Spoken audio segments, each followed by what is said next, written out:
कभी कभी लाइफ में हमारे सामने ऐसी सिचुएशंस खड़ी हो जाती है जिनसे लड़ना मुश्किल होता चला जाता है। हालात हमारे कुछ ऐसे हो जाते हैं मानो सब कुछ खत्म हो गया हो। दूर दूर तक सिर्फ अंधेरा ही अंधेरा दिखाई देता है। कुछ समझ नहीं आता कि ऐसी सिचुएशंस में करें तो करें क्या।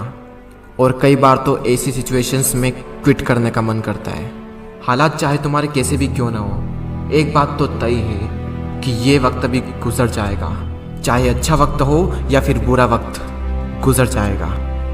लेकिन एक बात हमेशा याद रखना कि जिंदगी में कुछ भी कर गुजरने की अपॉर्चुनिटीज सिर्फ इसी वक्त में मिलती है, अगर उस सिचुएशन में क्विट ना किया जाए तो। क्योंकि विनर्स जो होते हैं वो कभी भी क्विट नहीं करते, और जो क्विट करते हैं वो कभी भी विनर्स नहीं बनते। आप क्या चाहते हैं, एक एवरेज लाइफ या फिर एक स्टैंडर्ड लाइफ? जब आप सड़क पर निकलो तो लोग आपको इग्नोर करें, या फिर जब आप सड़क पर निकलो तो हर इंसान की नज़र आप पर हो? क्या चाहते हैं आप? लोग आपसे ये कहें कि इंसान कुछ नहीं कर सकता, या फिर ये कहें कि ये बंदा कुछ ना कुछ करके दिखाएगा, ये बंदा कुछ चेंजेस ला के दिखाएगा। लेकिन कैसे करेगा? क्विट करके।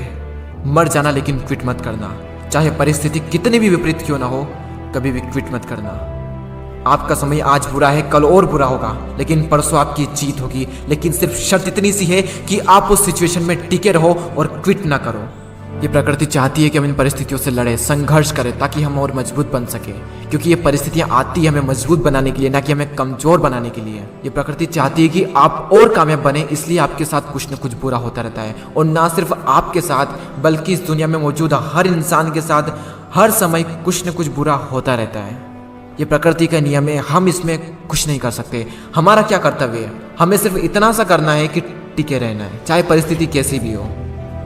मैं आपको एक छोटी सी कहानी बताता हूँ। एक बार एक बायोलॉजी के टीचर अपने स्टूडेंट्स को एक तितली के बारे में बता रहे थे, और उन्हें वे ये प्रैक्टिकली दिखा रहे थे कि खोल में से तितली कैसे निकलती है। और वो टीचर ये कहकर चले गए कि कोई भी स्टूडेंट्स उस तितली की मदद नहीं करेगा।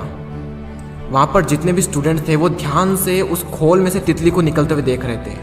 तभी एक स्टूडेंट को उस पर दया आ गई और उसने उस तितली की मदद की उस खोल से बाहर निकलने में, और सफलतापूर्वक वो तितली उससे बाहर निकल गई। और उस स्टूडेंट की वजह से उस तितली को कोई संघर्ष नहीं करना पड़ा, कोई ज़्यादा मेहनत नहीं करनी पड़ी उस खोल से बाहर निकलने में। लेकिन वो तितली थोड़ी ही देर में मर गई। जब टीचर वापस लौटे तो उन्हें पूरी घटना मालूम हुई। तब उन्होंने अपने स्टूडेंट को बताया कि वो तितली जब संघर्ष करती है तो उससे उसके पंखों को मजबूती मिलती है। यही प्रकृति का नियम है। उस तितली की मदद करके उस स्टूडेंट ने उस तितली को संघर्ष करने का मौका नहीं दिया, और यही परिणाम हुआ कि वो तितली मर गई। संघर्ष ही जीवन है, संघर्ष ही आपको मजबूत बनाता है। इंग्लिश में कोट से नो पेन नो गेन। संघर्ष तो करना पड़ेगा चाहे कुछ भी हो जाए, और इसमें कोई बहाना नहीं, नो एक्सक्यूजेस। जो विनर्स होते हैं या तो किसी काम को करते ही नहीं, और अगर वो किसी काम को करते हैं तो उसमें कभी भी कोई भी बहाना नहीं बनाते।